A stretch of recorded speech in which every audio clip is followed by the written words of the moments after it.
Welcome back to Those Who Do, the podcast. This episode is a continuation of our conversation with Tom Flaherty about his time as an Army Ranger, military instructor, and special operations helicopter pilot. We pick up as Tom recounts his part in the famous military operation that rescued young soldier Jessica Lynch from an Iraqi hospital after she was taken prisoner of war, as well as the subsequent retrieval of the remains of the American soldiers from her unit that were killed, so that no soldiers were left behind. Tom also fills us in on what led to his transition to instructor, then helicopter pilot, and what was in store for him once he retired and came home to Iowa. Vulnerable, funny, and incredibly eye-opening. This is Those Who Do, Army Ranger, Part 2 with Tom Flaherty.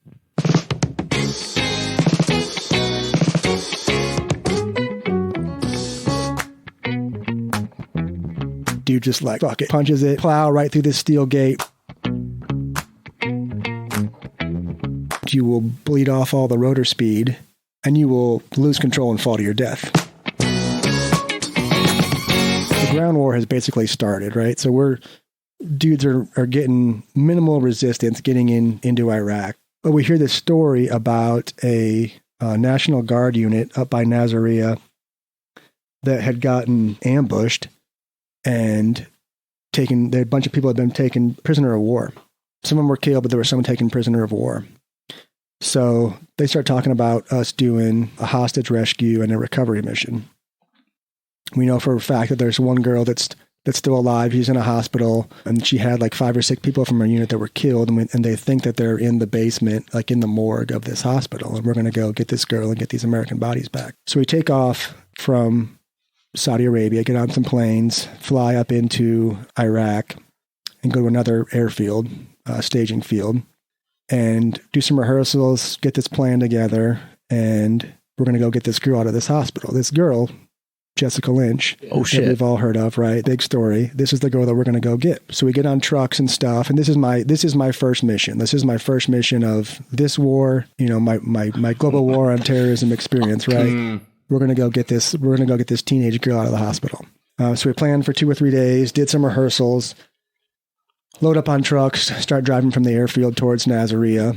There's already Marines in Nasiriyah. I think they have the town pretty much surrounded or whatever. We're going to go inside of this hospital where this girl's at and get her out of there. So it's a combination of different special operations units, conventional Marines, aviation units, huge event. I was on the lead vehicle in the convoy going to the hospital. And I think it was like an hour and a half, 2-hour drive to get up there. I remember sitting outside of town waiting to actually go in, and you could see like tracer fires and shit. I mean, like the shit you see on TV. And I remember looking over at my squad leader, and I'm like, this is it. Like, it's about to be on. So we take off into the city, start hauling ass through town. We get to the gate that the hospital is at, and it's these 2 big ass steel doors, and slow down right before the gate. And dude just like, fuck it, punches it. Plow right through the steel gate. What were you driving? Pull. It was a Humvee. Yeah. And this is before the IED threat stuff. Yeah. That wasn't a thing. That wasn't a thing yet. We didn't know about this. So these are like, oh no. Yeah. Okay. Yeah. Right. Not a thing yet. Until right now? Not yet. Oh, thank God. Yeah. So we punched through the gate here, pull up right in front of the hospital. Dudes start hopping out. Our job, the Ranger's job, was perimeter security, right? So we're going to secure the 4 corners of this hospital. Other special operations guys are going to go inside. They're going to grab her, get her out, and then helicopters are going to come in. We're going to get her on a helicopter, and she's going to fly away. So, I mean, quick, right? As soon as they get inside, they're like, yep, we got her. Bringing her out. Helicopter comes in, Black Hawk. They throw her on a helicopter. They take off to another airfield where there's a fixed-wing aircraft waiting, put her on the plane, take her off, and then I think she goes somewhere and then ends up back in Germany and then back in the States or whatever.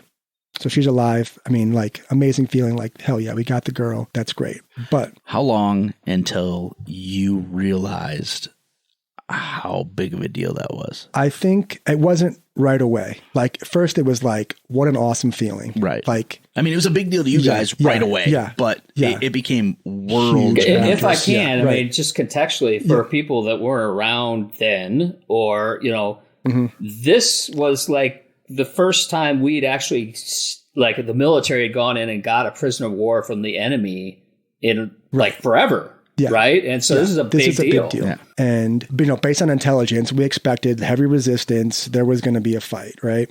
And how this all came about was someone from the hospital. I don't know if you've ever read anything or seen the movies about it, but a guy from the hospital knew that she was there. This dude walked outside of town, like a dozen miles, to where some Marines were at. We're like, hey, there's an American at the hospital. And they're like, what are you talking about? They're like, go back, find out more information, and then come back and tell us. So dude walks back into town, find out who the girl is, gets like drawings of the hospital, where she's staying, gets intel for us, walks back out, and it's like, hey, this is where she's at. This is the room. This is the hospital. That motherfucker has a house here now, right?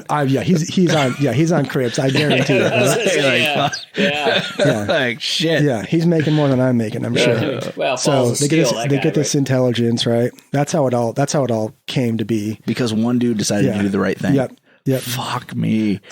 So there is good in the world. There is good. Even in the shitty situation, there is good. There is good. Yeah, man, he did the right thing many times. He had to go back. It's like one time it'd be like, okay, that's super cool. Yeah. But and like, let us not forget, dude, Saddam ruled with a freaking iron fist, right? Like, I mean, I can't even begin. I don't think people could comprehend the atrocities of this man, even if there was no weapons of mass destruction. Sure, the dude was not great. Yeah, this is a bad dude.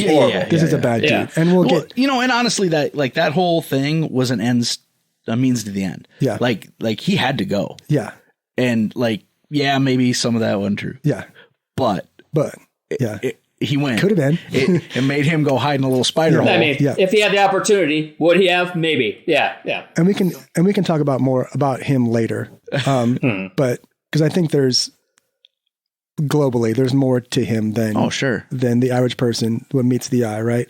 So we get her out of there, great feeling, right? And they're like, hey, a couple of the doctors in there are like, hey, there's more Americans here, and they're like, what are you talking about? And they're like, well, there were other people that were with her that were killed. And so we kind of had an idea that there would be more Americans from her unit that were killed, because there was I think they were taken hostage, but they were given back. We got them back, negotiated to get them back. But we knew that I think there was 5 or 6 of them. I can't remember. They're like, hey, we'll show you where they're at. And we're thinking they're in the hospital. They're like in the morgue, whatever. And they're like, no, they're outside. And we're like, what do you mean? They're like, well, they were buried last week. So we don't have tools for this. But these doctors take us outside. I remember watching the doctors in their little white coats getting escorted outside the walls of the hospital. And there is a soccer field next to the hospital. And in that field are the shallow graves of these Americans that were in that National Guard unit with her. So, without tools, dudes were tasked with recovering these bodies. So I remember I was sitting there pulling security, watching my friends over there, and they're literally digging with their hands through this dirt. They're not finding anything. And then they get to a point where it's like, okay, there's something here. And I will never forget the smell. It's hot. Yeah. And that smell of, I've never smelled anything before. And I'll never forget it. And you knew right away what it was. Right. So they started seeing like clothes and stuff.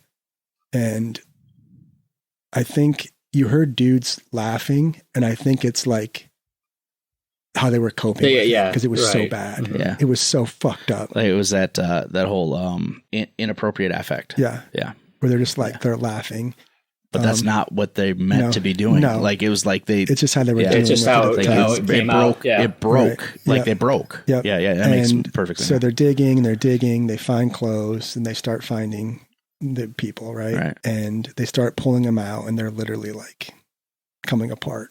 As they're pulling them out from the heat and just decomposing.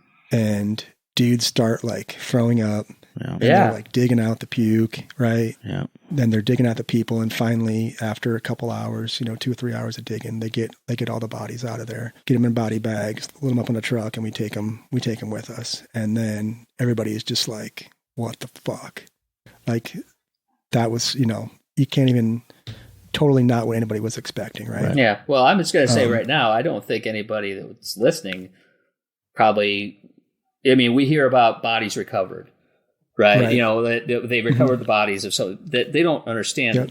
I didn't understand that, this is what happens is that, somebody has to dig through and find them and go through that trauma themselves. Yeah. Yeah. So we load back up on the trucks. Bad guys had a little surprise waiting for us on the way out. Took care of that and made it back to the airfield that we were staged out of. And at this time, there was still a threat of the WMDs, right? So like chemical weapons and stuff. So we're wearing these suits, like charcoal impregnated suits. They're hot as hell, and you only got one of them right now, right? So it's like, and what the shitty thing was is when these dudes were loading up these bodies, they were getting shit on them. Yeah. So they had to wear these suits. Like you couldn't take your freaking chemical suit off. Right. And there's no way to clean it. So airplanes came and got us. We got back on the C-130s. Still a threat, an anti-aircraft threat. So we're flying like 50 feet off the ground in this C-130. Everybody's covered in this shit. Where are you flying? Where are you flying back to? We're flying back to Saudi Arabia. Mm-hmm. Okay. So yeah, we fly back to Saudi Arabia, and we just have like a little chaplain comes out and gives us a little like, like, thanks, Father Mulcahy. I appreciate this, but this is not going to help. He's like, guys, that was fucked. You know what I mean? Awesome. And he's like, you're gonna experience things over the next few days. And he's like, all I'm saying is, I'm here if you need, to talk. And it fucked some dudes up. Like, not so much right then, but like from then on out. Sure. Right? Like dudes were seriously fucked up. And that's totally understandable. Mm-hmm. So that was my first wartime mission ever. Fuck, I know. man. And I'm like, they can't all be like this. Well, so I got some bad news for you. That was crazy. Yeah. So I think a few days later, they decided the ground forces like getting into Baghdad almost like unopposed. So they decided that the need to jump in was not required. So we lost our history making jump into Iraq. Because you could just walk in. Yeah. And here's the deal. And they were like, we're anticipating like 50% casualty rate for this jump in. Jesus. And I'm like, that's not good. No, not statistically reasonable. But I'm like, I had the chaplain on my bird. I'm like, I'm at least going to get off the airplane. Like, I'm not going to get shot. I'm not going to get shot in the airplane. So do they, when you're like jump school and all of these things, do they even talk about, probably not, because you have no control when you're dropping on what happens, right? So they literally in airborne school do not talk about anything like tactical. It is simply the procedures for rigging up and exiting the aircraft and hitting the ground. Like there is nothing tactical. There's really no point in talking about what happens if the airplane gets hit because you're already in the process of jumping. Or if you get hit on the way down because you can't do anything about that either. Yeah. What are you going to do? Yeah. And we even had a first sergeant that jumped into Panama, and they had a dude on their plane that they're getting ready to stand up, they're hooked up, they're getting ready to jump out, and green light comes on. All of a sudden, this dude like hits the ground, and they're like, you fucking pussy, and they're all like kicking this dude. Had a heart attack? No, he had gotten fucking shot. Got nailed. Yeah. And they didn't. You can't hear anything, right? So he'd gotten shot. And he fell down, and they were all kicking him on the way to the door, and they're like, "You fucking pussy," and they jump out. The plane lands. Yeah, the dude had gotten freaking shot in the airplane. So it's like I'm the only one that got shot, you assholes. So they're you don't really talk about that. So didn't end up jumping in. So that was. What's the profit, right? The random things that you can't control, right? Yeah, right. So it didn't end up jumping in there. We got on helicopters and we flew up to Baghdad International Airport, unasked there, got assigned to this hangar that was full of pigeon poop and feathers. Got some cots, stole a water truck.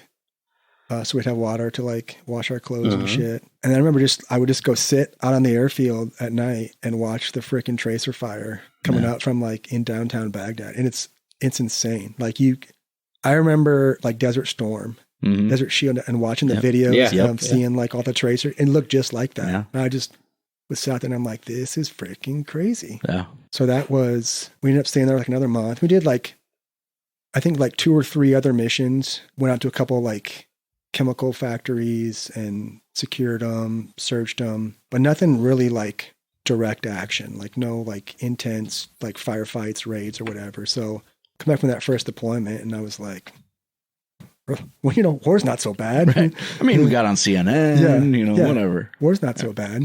And then basically for the next 6 years, it was 90 days deployed and then about 4 months to 6 months back at the house. So deploying over and over again to Iraq. So when did you learn to fly a helicopter? That's coming much later. So I'm still young. I'm having fun. I continuously getting promoted into cooler jobs. And I'm a team leader. So I got, 3 to 4 dudes that are working underneath me. And I think being a team leader or a squad leader in the 75th Ranger Regiment is the best job in the Army.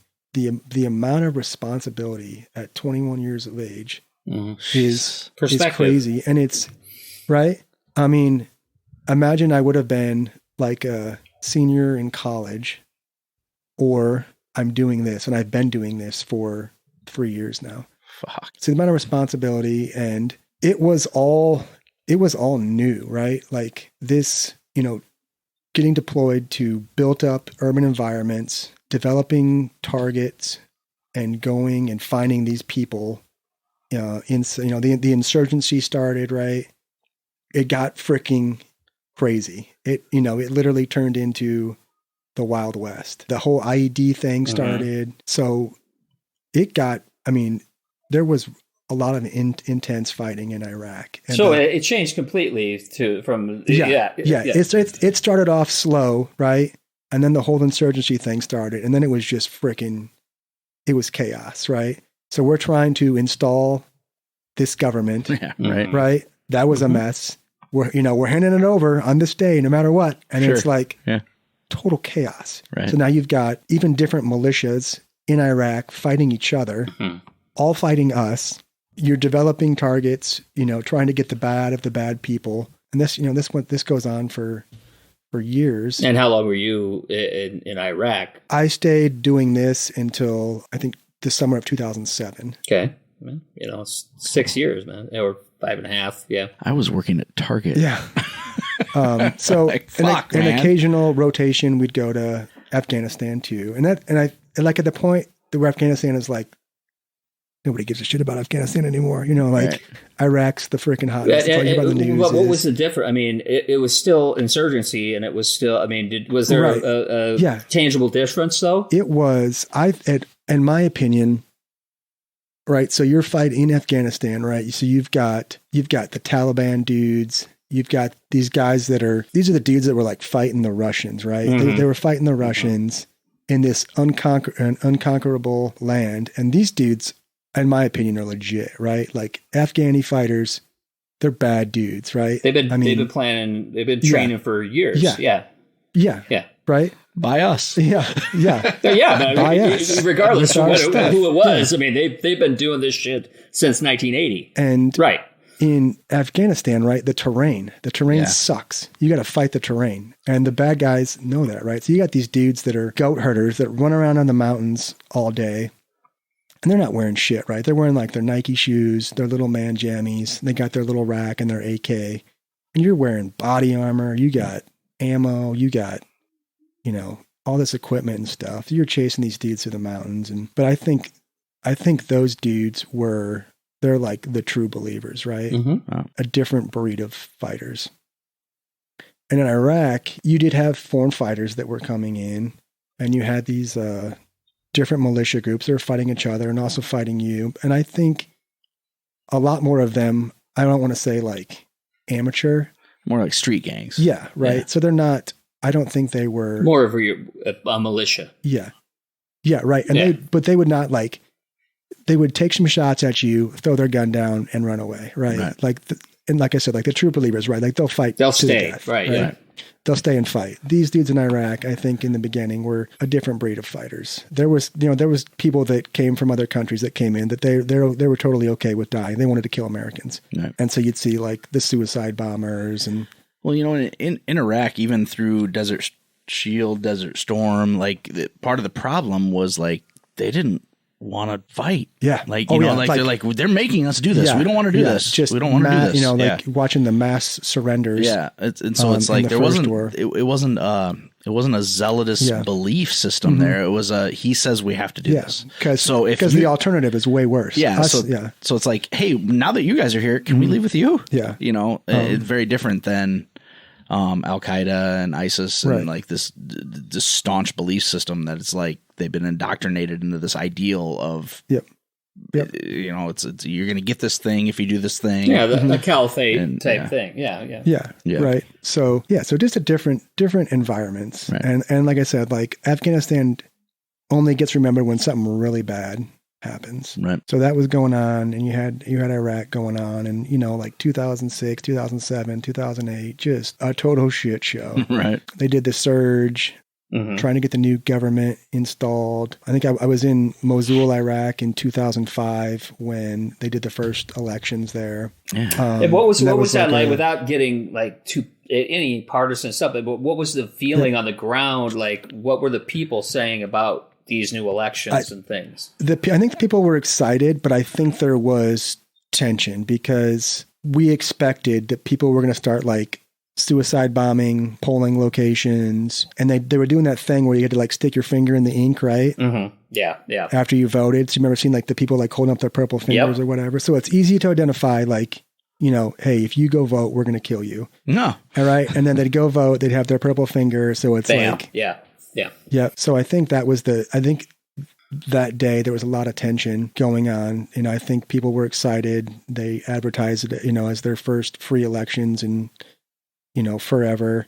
But I think we expected it to be pretty bad. And I think, honestly, I don't think it ended up being as bad that day as everybody had anticipated. But yeah, it was definitely interesting. I think, I don't know, I had more fun in Iraq. To say that it's not exciting and fun, I'd be lying. It is very exciting to develop a target. You got your platforms overhead watching that target. You're watching this dude develop pattern of life, and then to finally get to go and action that target and, do your raid. Like, it's a rush. So what was the most, I don't want to use the word gratifying, but like, what was the most satisfying? Like, hey, I did a thing that needed to be done mission that you did. I think for me, not necessarily a mission, but the most satisfying thing is that I always brought everybody home. I never lost anybody. Huge. That's fucking huge. To me, that is, I never had to go tell a mother or a wife or a brother or a dad, to me, that was like the most important thing is that I never lost anybody. Man, I think that I have to say, I'm sorry, didn't mean to interrupt you, but I mean, I think that, what you're saying about what, you had to do to find the bodies and all of the things that you're talking about as far as what's important to you guys is, not only doing the mission, but making sure you guys are all together, protected or brought home. Yeah. And that's something that some people lose. And I think, honestly, I can't think of like one where I was like, this is going to turn the tide. And I don't know if there is any of those. When you look back on it. Was there something like that in Iraq? I mean, was there ever one? Like, when we got Saddam, like, people didn't throw their weapons down, right? It kept on going. I know they were doing that before. Yeah. So it just kept on going. So I don't know. There was no line to be crossed that that was pretty anticlimactic, really, if you think about it. Yeah. Like, it's like, hey, they got him. We got him. It's and like, then cool. Yeah. And now what do we do? And now then what there was do we do? a roadside bomb that killed 5 people today. Right. It's like, and then there's that YouTube video of his ankles. Yeah. And then he gets hung, and it's like, we're still fighting. Yeah. And we're not going home yet. So what was the ripple effect? Because you clearly were still in when they got bin Laden. What was the ripple effect through the military when that news came out? And did you guys get the news way before we did? No. I think I can't. I think I might have seen it on TV. Like, no shit. Yeah. That's fucked. That's so fucked. Yeah. But I mean, if you think about it, like it's honestly, like, just kind of like another guy. All right, cool. Yeah. Like about time. How much? how much could he have done from like where he was from Pakistan? Like, how much was this dude really doing? Right. He wasn't the guy anymore. He was the guy then. Yeah. So I think it was more like symbolic. Yeah. But I think, that's the big, like looking back on it, I think that's kind of like the hard part too, is like, shit, like what was the point, Yeah. And I've heard that. I think, go ahead. No, I mean, I've heard that from other veterans, of the time is like, we did what we were supposed to do. It was what it was, and we didn't do, anything wrong, but there was nothing right to be done. Yeah. I mean, we did what we needed to do, and now it's just an unstable region, just like it was before. Yeah. Yeah. Right. Yeah. 2,000 years of war. Yeah. And like, like Afghanistan, like the fiasco, right? And then it's just back to how it was, and it's like almost to like cookie cutter, exactly. It's almost. Let's not be. I mean, that's to be expected. I mean, it happened with the Soviets. It happened. I mean, it's like, it's like, but it's almost like comical. Learning from history. Exactly. It's we're doomed to repeat it. But as quickly as it just fell lockstep back into being the exact same place, it's almost like if it wasn't so sad, it would be funny. Yeah. And then, so, looking back, like what is, hey, sir, what's the end state? Like, how do you define victory? Right. Yeah. And everybody's like, dude, so that's so it's so fucked up, because today being Veterans Day, my daughters are 7 and 10, and one of them asked me today, "How do you know if you won a war?" And I'm like, "You don't. Like that. There's no winners. That's not a thing. Like people will say they won, or people will like try to spin it but war is a terrible fucking thing, and nobody ever wins. It's just somebody gets more of what they wanted than the other person. Right. I am not like an anti-war by any means, but there's a reality. But there's a reality to it, right? Yeah. So like, nobody, unfortunately, like there's always, it's who loses less, I guess. Yes.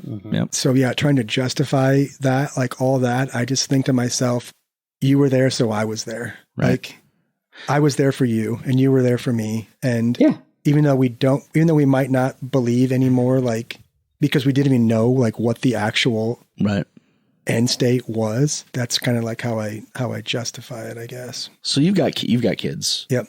4 kids. 4 kids. Right. Can I just say real quick, when I hear have to justify it, I mean, you are not the one that should have to. The person on the ground is not the one that should ever have to justify what our decisions were. Yeah. Yeah, and it is. That's funny that you say that, because like it is a lot of times is Rob like well, what the fuck were you fighting for? I was like, because I was going to work. Yeah. Like that was my this job. I was asked to do. Yeah. Like what the fuck was I supposed to do? Leave? Yeah. Like that's not how it works, man. Like what I was fighting for? So you didn't fucking have to. Like apparently the game started because I can hear it. That was not me. That was not me. I was just gonna say crank call. But it hasn't started yet. Oh shit! It's 9:40. Yeah. Holy shit! So you've got 4 kids. Yep. What ages? 19, 15, 10, and 9. Okay. So how much have you talked to your kids about what your job was? Not a lot. Yeah. So they know, go overseas, right? But I don't think they know the extent of like what I did or what I've done. Have they ever asked you to like the hard questions? No. And you're like, there's the one question that'll come someday. Yeah, and they haven't yet. And they haven't asked that. Even the older 19-year-old. Yeah, as I say, the 19-year-old. She hasn't had. Yeah. Wow. And I don't know if it's because she's smart and she just knows it's not a great question to ask. She knows it's not a good question to ask, or maybe she already knows the answer. Sure. Right. Or it doesn't matter. So it doesn't matter, right? But that's always the question people ask, especially kids. Yeah, and I've always wondered why people always want to know that, because it's weird and bizarre, and it's outside of their comfort zone. And does it would it change anything? No. I mean, I guess it depends. If it's one of the 10%, if it's one of your favorite 10%, it's going to change the way they look at you, which is fucked up because you were there doing a job. Yeah. Full stop. Right. Yep. So, but I always, so this is not comparable at all, but it gives some perspective. So when I was in college, we did a play about 13 World War II veterans from Iowa. 12 of them were still alive. And so they all came and spoke to us. That was the first time almost all 12 of them had spoken about what they had experienced in the war. Right. That was a really fucked up situation to be in for them and for us, because we were so far removed from it, but they were sharing this with us. And it was just like, fuck, man, like it's tough because they felt like there was nobody they could talk to about it. Right. And at the same time, like, I mean, at that point, it was like the 65th anniversary of D-Day or some shit. Like, it was like, we did it right around an anniversary. I'm like, man, you've lived with this for this long. And I mean, if you look at it, I mean, at the time, there's a movie called The Best Years of Our Lives. I don't know if you guys have ever heard of it, but it's about guys that come back from World War II. And it was, I mean, after Iraq and Afghanistan, you watch that movie and you're just like, these are the guys, because they come back and they're like, what did I do? Why am I here? What am I going to do? I got injured. Nobody's going to hire me. All these other things. And this is from like 1945, you know, and these guys, they had no, I mean, there was no VA, there was no, you know, support system. And like, so you got these guys, like you're saying, Zach, that are just sitting there. They had nobody to talk to for 60 years. And I think their experience of coming back home is night and day from our experience, right? So, you know, you're in France or you're in Germany, and then you go to England and you hang out there. Yep. And then you get a freaking boat and you come across the ocean. And for 2 months. Yeah, and it takes 2 months, right? And then you get back home and then you make your way back to wherever you came from. And there's like that decompression period, right?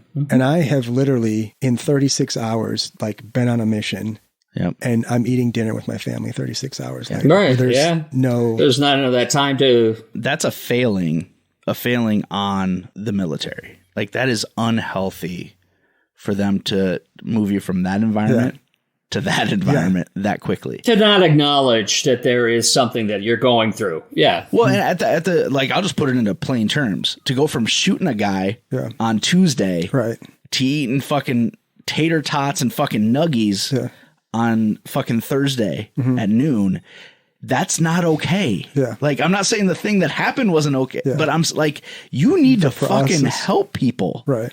Between A to B. Yeah, and it's not even the fact that you have to say, oh, you have to feel X, Y, or Z about what just happened, but there needs to be time for you to feel whatever you need to feel.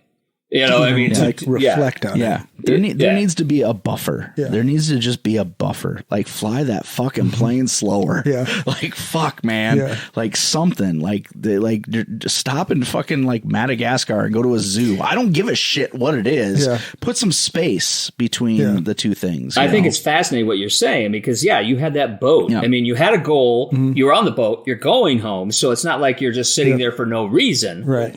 But you had that boat ride to go, okay, I have to have time to consider what I'm doing. I'm looking forward to going home, all this other stuff. So I don't know if there would be a comparable thing for us to have right now. I mean, you can't sit in the barracks for, a month. Okay, well, that's just biding time. Bring back the boat. Like, but then you're like, I want to go home. Like, what are we doing? I want to go home. I can go home right now if I want to. Yeah, exactly.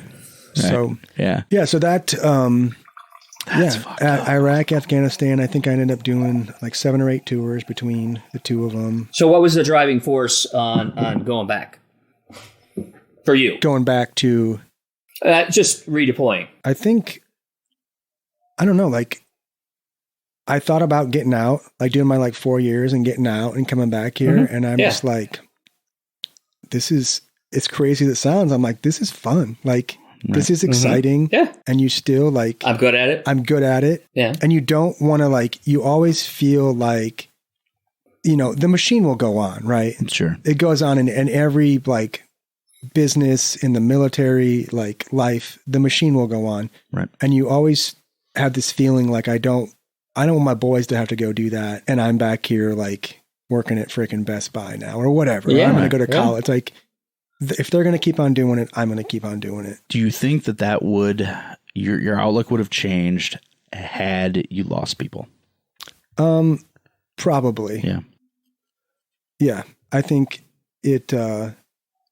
definitely. a few close calls.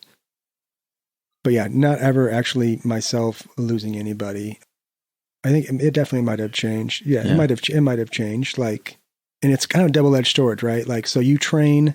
It's like I can imagine it being like going to football practice every day and never getting to play in the game, right? Like being one of those dudes that busts his ass every day. You want to get in the game. You want to see how good you are. Right. You want to see how you do. And I think this is like the same way. Like you train for this. It sucks that you have to go do this, but you want to do this because you want to see. Because that's what you play. It's the game, right? Like you want to go play the game and you want to see how good you are. And you get, it's kind of addictive, right? Like it's a rush. I don't think there's anything you could take or you could do that would replicate that feeling. When you're 30 seconds out, sitting in the door of a helicopter, getting ready to hop off and hit the ground and get it on. There's nothing that you can do to replicate that. And it's an adrenaline rush, exciting. And when you win all the time, right? Like you never lose anybody, like it's easy to keep on doing it. Right. Without any major setbacks, it's easy to do. So that being said, you do your 7-8 tours between the two theaters. Yep. And you hit 22 years. Yep. It's time to come home. Mm-hmm. How do you reconcile that? How do you deal with that? How do you say, now I'm done. I'm going to go back to fucking Cedar Falls, Iowa. I think the older you get, the easier it gets. I think after having kids, your time becomes like much more precious, right? Sure. So you start missing things that are important in your kids' lives, and that makes it difficult. When did you and your wife meet? We met. I knew her I've known her since junior high. Okay. So how did you guys get together while you were in the military? Not that high school girl. She was boy crazy. No, actually, I think my wife's mom wanted her to date me in high school, but she was too, like, my wife was too good. Like she wasn't, you know what I'm saying? Like she was a good girl. She needed you to become a hero first. Yeah, she was, Dad won't let you in the house unless you got some medals. I was into a different type of girl. Right. So that's why we didn't date in high school. So what's your wife's name? Rebecca. So Rebecca, what he's saying is you didn't put out. Had you put out, things would have been completely different. I do want to step back because you asked a question earlier, Zach. Helicopter pilot. Yep. Oh yeah, that was that's important. Okay. We kind of breezed over that. So that's how did that happen? So that's how I knew my wife forever, right? So about pretty much, I think after I finished basic training, we started like talking, writing each other, talking on the phone all the time and stuff. Like writing each other on paper? Yeah. Because when I was in basic training, like that's it, right? Like you get a short phone call and you can write letters. Like not even fucking emails, but actual letters. Yep. That's hot. So I would send her letters. I would love getting mail. Yeah. Like getting mail from is like the greatest. And basic training is the greatest thing ever. So I started writing, talking on the phone and stuff. And then when I got to Savannah, we started like getting serious. I freaking talked to her. I talked to her all the time. I came home a couple of times. I flew her down to Savannah, and I was like, I think that like.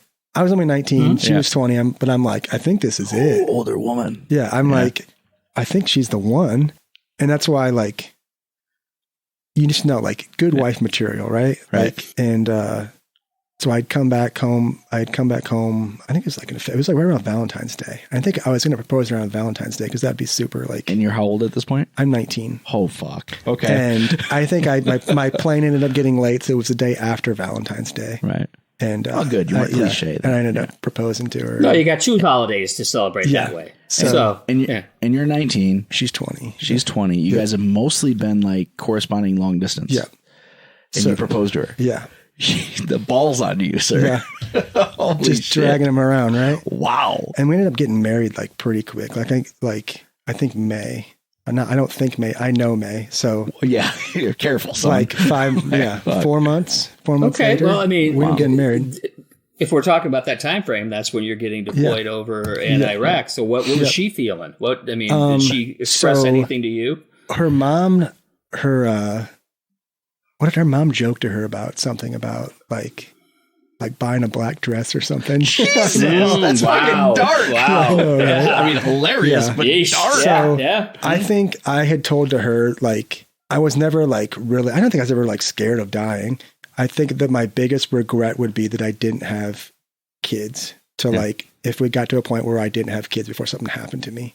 And now you got them and you're like, I got a whole shitload of kids now. So I think that's my biggest thing. And I think it was like, so, you know, her moving down to Savannah, no family around. And then I'm always coming and going. So I think it was hard for her. I like, bet. yeah. You guys are fucking babies. Yeah. You know, so she stayed down in Savannah through the whole thing? Or yeah, most of the time she would come home sometimes and hang out, but a lot of times, and then we ended up, you know, meeting friends from work and friends' wives, and they all hang out. And was she working? She was going to school and she was working, just like a retail job, like nothing crazy. So yeah, I think it was difficult, but. So did it get more difficult or less difficult as the 22 years came on? Like, I mean, as you're going throughout the years and years, I mean, that's a long time. I think, I mean, it definitely, there was like probably a couple of times where I think that more her than me, where she was like, all right, like this, I'm not doing this anymore. Right. And I'm, you know, completely understandable. Like, I'm not upset, completely understandable. But I'm like, I'm not at a point now. Like, I've put this much into it. Right. I need to at least get to a point where I get something out of it or whatever. And we would. Well, so when did you go back stateside, or did you? I mean, what year did you go? So after I stopped deploying in 2007, and I'm like, hey, I'm going to take a job where I'm not going to deploy. I'll be home more often, more family time. We'll start having kids. That had been huge. Yeah. And so she's like, okay, great. Right. So I got a job, actually became an instructor at the Ranger School. So I started teaching, and I ended up staying there about 3.5 years. But I taught mountaineering. I taught the patrolling in the mountains, raid ambush, all the classes and stuff.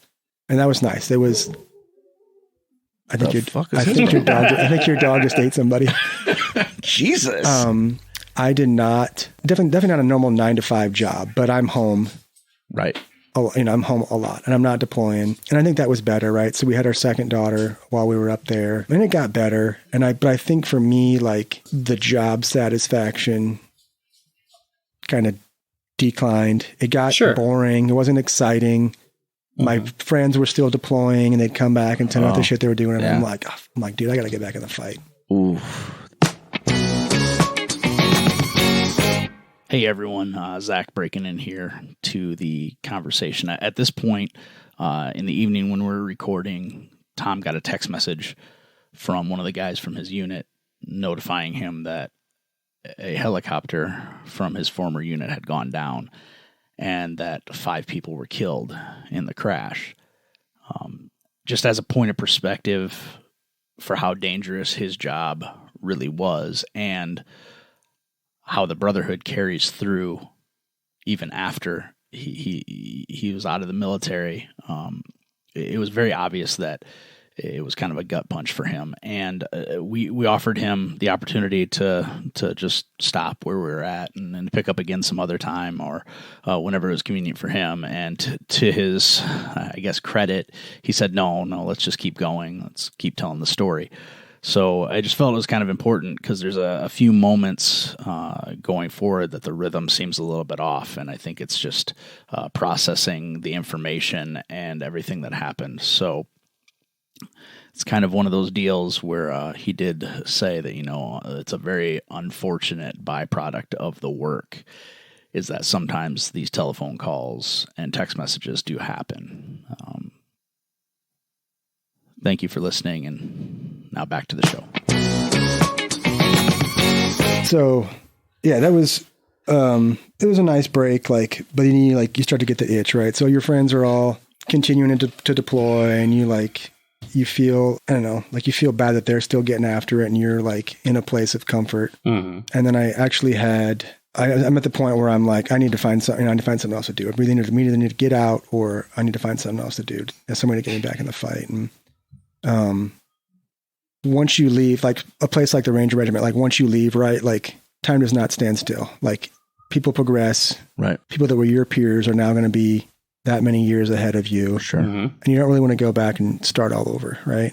And they're going to give priority to the people that stuck it out the whole time, right? So I decided I got to find a different gig, right? I got to figure out something I want to do. I didn't want to go to the big army and be an infantry guy in the big army. I got to find something else I wanted to do. So that would suck. Because that would really suck. Yeah, I mean, like, hey, I was elite, and now they're throwing me at things. I'm like, can't be doing that. So I decided I was going to look into flying, right? So this was like 2007, 2008? No, this is about 2010 now. Oh, no shit. Yeah. Okay. So I did that for about 3.5, 4 years. So you did training. You were a training guy. Yep, I was an instructor. Yep. So decided that to check out this warrant officer pilot program, right? So it's one of the only warrant officer jobs that doesn't require a feeder MOS. So like there's different warrant officer jobs. If you're going to be a transportation guy, you have to have a background in transportation as an enlisted person before. So to fly, no feeder background, right? I would feel like being a ranger would be a feeder background to whatever the fuck you wanted. Right? Feels like it. Like, say, hey, man, you can't be a cook because no feeder background. Like, motherfucker, I just was doing the shit, the thing, the stuff. Like, I can't peel potatoes now? What the fuck? So started the process, and it is a shitload of paperwork. Like getting a physical. They looked at your butthole again, didn't they? Packet of the fourth time. Packet of all this and all that, and getting recommendations. So, and curiosity-wise, I mean, when you're looking at your prereqs for physical stuff, I mean, what's the difference between pilot and ranger? A lot of it's the same stuff, honestly. The physicals that we do too are like a category of a flight physical where you're already getting checked out for literally everything. So I really had no worries about passing a physical. You get letters of recommendation from, your commanders and stuff, getting letters of recommendation from a pilot that says that you'll be a good fit for the program. And it took me a couple of months to get everything together and submitted my packet, and they hold boards. I think it's like every other month or every 3 months or something. So submit your packet, you wait, the board meets, and then you wait for them to post the results of the board. And the board is literally a group of people sitting at a computer. They look through your file. Yep, he's good. Nope, not good. And I got what was the impetus though? I mean, why helicopter pilot? I mean, what was? I think just a different challenge. Were there dudes that you knew that were helicopter pilots that you're like, yeah, that's the thing that I like what they're doing? Or I think so. I think the way that I thought of it was I'm not going to be the one going into the fight anymore. I'm going to take the boys to the fight, right? So I'm getting a little bit older in age. It keeps you in. Right. I'm in my late 20s now. I'm getting a little bit older. So you're like, listen, Rebecca, I'm staying in, but I'm not going to be in. Yeah. I'm just going to be kind of in. Yeah. I'm going to, and I'm going to get paid more. Yeah. Job opportunities when I get out. I'm like, life is going to be better. So put my packet in, get picked up for that. First time selected. And then I think I had orders like 2 months later to go to Fort Rucker for candidate school, warrant officer candidate school. Get down there. Warrant officer candidate school is like any general military course that you might go to, right? They teach you a little bit about everything, right? How to be a good warrant officer. It wasn't hard. I think it was like 5 weeks. It was not hard. It wasn't hard, but did it suck? It sucked. Okay. And it just, So less physical than the first time around, more. Oh, yeah. All book stuff, tests. I'm learning how to study because I never studied for anything, right? So the good part about candidate school was I learned how to study, study habits, stuff that I hadn't done in years or ever, really. Now that I think about it, studying, I'm like, nerd. I don't study. So it came really easy to me. I got put in leadership positions in candidate school, and everything came really easily to me there.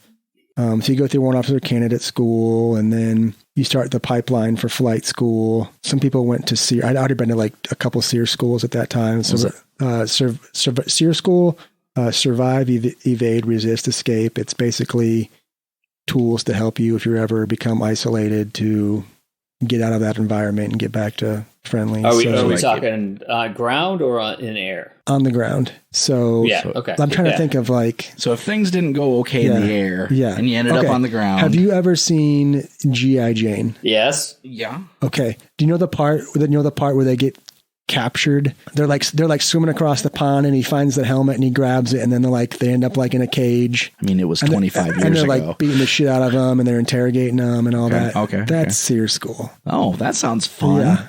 Yeah. That sounds like a good time. So I'd already been to a couple of those schools. Who goes to more than one, man? Well, there's different. Jesus. There's different shit you can have happen, man. Yeah. I'm starting to get a little bit more insight into Tom here. Or maybe I'm just a sadist or something. Can we pause this? Run up to your house and look in your closet. I want to see how much leather and ball gaggery there is in there. Yeah. So I've been to one of these. So I basically hung out for like 3 weeks while my class went to Sears School. Oh, so you didn't have to do it again? No, I didn't have to do this one again. I'm just going to sign off on. Yep, sign off on that.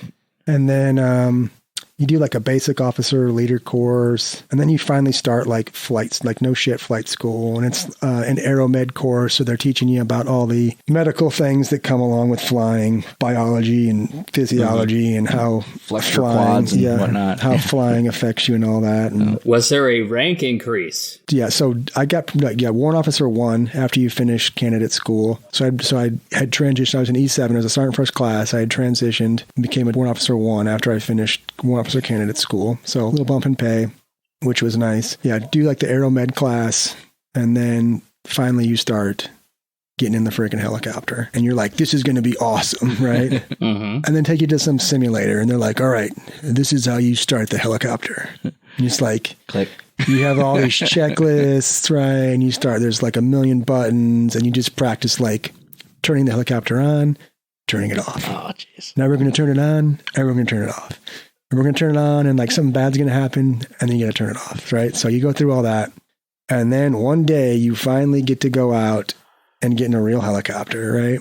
And they do your nickel ride, and it's you and your instructor pilot, and you hop in the helicopter, and he takes you out and shows you the area that you're going to be training in. He lets you like, touch it a little bit.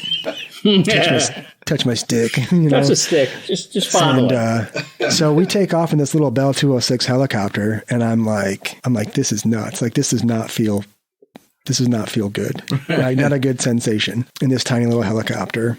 And we do our nickel ride, and I'm like, okay. I'm like, I'll get used to it. Not a big deal. This will be okay. Can you tell us what nickel ride? Nickel ride. So it's kind of like the nickel. You're giving your nickel to your instructor pilot, and he's giving you a quick little tour. Oh, okay. So there you go. Yeah, you're giving him the nickel. Get your nickel ride. And so we get back from that, and I'm like, okay, this is weird. I'm like, it's okay. I'll get used to it. And I did. You jumped out of a plane one day, so yeah. Now he's got to stay in one. Yeah. So you get out to the airfield, right? And your first thing you're going to do is you're going to learn to hover. You're going to learn to hover this helicopter. And I tell you what, it is the most humbling thing in the world to try to learn to hover a helicopter, right? So you've got a control in your left hand, you've got a control in your right hand, and you've got pedals at your feet. Yeah. And they start off with one flight control. So you're going to take the cyclic. So you're going to hold that with your right hand, right? And you're just responsible for keeping us in one spot with this control, right? So you go forward, back, left, right. And he's like, okay, I'm going to have the other two controls, or you're going to have just the cyclic. I want you to hold us in this position right here. And you take it, and you're like, I got it. I got this shit. I got this. And next thing you know, you're all over the place, right? And then instructor pilot's like, grabs it, pulls it right back, rock solid. And you're like, Jesus, how did you do that? And you're like, okay, you're going to try this again, right? And you have it, and you're doing it, and you're like, I got this. And then you're freaking all over the place. And you're like, Jesus, this is freaking hard. Is this like a trick test, though? I mean, do you need the pedals to keep... He wants you to like just not be completely overloaded. Mm-hmm. So you're just going to learn one control at a time, right? Mm-hmm. And then next he does it with the pedals. He's like, okay, here's the pedals. I want you to keep us the nose pointing right in this direction. You have the pedals, and you're sitting there and you're like, okay, this isn't too bad. And you're just like, pressure, kind of pressure, right? And you're like, it's so bad. And he takes pedals back. And he's like, all right, I want you to take the collective. And he's like, I want you to hold us. We're going to hover at 10 feet off the ground. I want you to keep us at 10 feet. That's all you have to focus on is keeping us right here. And you're like, okay. So you pull up the collective at 10 feet, and you're like, I got this. And then you're at 20 feet. And then you're at 5 feet. And then you're at 15 feet. And you're just like, oh, my God. 5 feet, yeah. You're like, oh, man, I'm never going to get this. And then he's like, okay, now you're going to do 2 at once. Oh, fuck you, and sir. Dude, and then eventually you're like at 3 at once, and you're like, is this all in the same session, or is this no? This is hours, right? Oh, okay. This is like hours. I was like, shit. Yeah. So I think like realistically about like 6 hours before you actually get good at hovering the helicopter, right? So he gives you all 3 flight controls. He's like, you got this. And you're like, I got this. You're locked in. And then it's just like, you're looking up. You're looking down. You're like, rah, rah. The helicopters are not parked next to each other for a reason, because you need space for crazy flight school students to not bang into each other. I mean, I've played a little Grand Theft Auto and flown a couple helicopters. I mean, it's not that. No, I played thing. Flight Simulator, Microsoft Flight Simulator. Okay, so I get where you're coming from. Yeah. Oh, shit. I mean, how much of that is gauges and how much of that feel? For the most part, it's visual, right? You're like looking. You're not looking inside the cockpit. You're looking outside. So it's a lot of feel. And then just like I said, like about 6 hours, like one day, your body just becomes like wired, and it happens, and you're just like, oh shit, I got this, and it gets comfortable, and then you can be looking inside the helicopter, you can be looking outside, and everything just works, and you're like, oh shit, like. Why was this so hard? Why was I making this so hard? Why was I making this so hard? But then for like 4 weeks, you do like your primary when you're just basically doing traffic patterns like VFR, visual flight rules, traffic patterns type stuff, flying back and forth from the airfield. VFR is very different from IFR. Yeah. I know, because I wrote it. I read a drone book once. Oh, there you go. Yeah. So you're doing maneuvers, in and out to the airfield. And then, so did you know, right? If an airplane loses an engine, it kind of like... It's okay. Glide back, right? Yeah. Helicopter falls like a freaking rock. Yeah. And you got to practice that. So were you like, maybe I want to be a regular pilot? Yeah. So you practice that? I think you just buried that, Zach. Oh. Yeah. So you buried that. They practice it. You just climb up, gaining altitude, right? No. And then they roll the throttle off. No. And then you have to almost immediately take out all of the collective, because if you don't, you will bleed off all the rotor speed. Yeah. And you will lose control and fall to your death. No. Yeah. So I would say entering an auto rotation feels like starting a roller coaster, like coming over the hill of a roller coaster. And then once you're established in it, it's really comfortable. But the first like 2 or 3 seconds when you enter an auto rotation, it's not a comfortable feeling.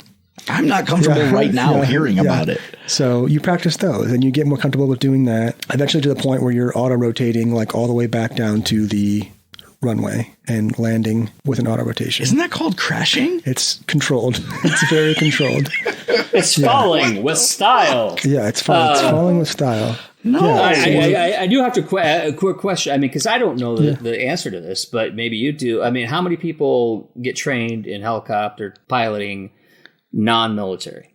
Non-military? That's a good question. It is very expensive. Right. To get trained to fly a helicopter versus an airplane.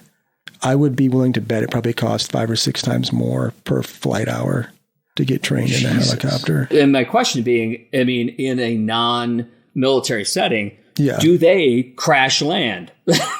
Fall with style. Rotation? Oh yeah, I think every that is. I think that's part of the basic thing? curriculum. Okay. Yeah. Wow. Yeah. So, you get through that, you do all your VFR maneuvers or whatever, and then you go to, I think, 3 weeks of instruments, right? And you start off with the same thing in a simulator, practicing taking off with zero visibility. Just in case you're going to fly Kobe Bryant somewhere. Yes.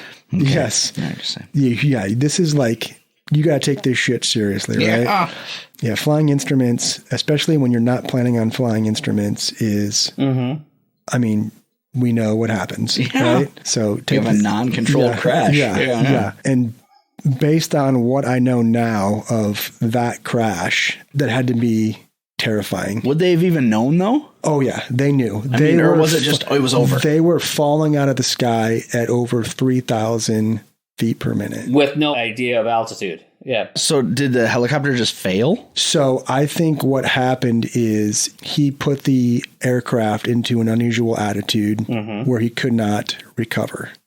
So at one point, they were falling at greater than 3,000 feet per minute out of the sky. So that would be... So what were they, like sideways? Yeah, probably sideways or something like that. So... Because he lost his orientation? Yeah, he got disoriented, spatially disoriented in the aircraft. That would be a situation where you would switch to gauge only, but, right? I mean, because to know your attitude. So there's procedures when you inadvertent IMC, right? So when you inadvertently go IMC, there's procedures. And it looked like he probably punched in the clouds and then tried to turn to get out of the clouds, got spatially disoriented, lost control of the aircraft. It can be completely debilitating. Right, because you think you're doing one thing and you might be inadvertently doing the exact opposite. Every ounce of your being is telling you that you're feeling something, right? Your proprioceptive, like your skin and your muscle and your bones are telling you that you're doing one thing, but your brain is looking at something, telling you that you're doing something different. And you're just... So which is right, usually? The gauges. The gauges are right. No part of you. Yeah. Just the gauges. Trust your instruments, right? Trust your instruments, right? Your body, like the semicircular canals in your ears with the fluid moving around, like you can literally... Can fail you. Yeah, your brain is telling you what you should do. Right, yeah. It's tough. That's hard. Yeah, you got to rely on the instruments. And I think that dude punched in the clouds, tried getting out of the clouds, put it in an unusual attitude, and they ended up burning in. So you're going through flight school. Yep. You obviously get through it. Yep. And then you start doing what? So I went to a General Support Aviation Battalion in Fort Carson, Colorado. I'm a Chinook pilot, right? So after I got through all my training aircraft at Fort Rucker, I got assigned to fly Chinooks. Those are the big ones. Big Daddy.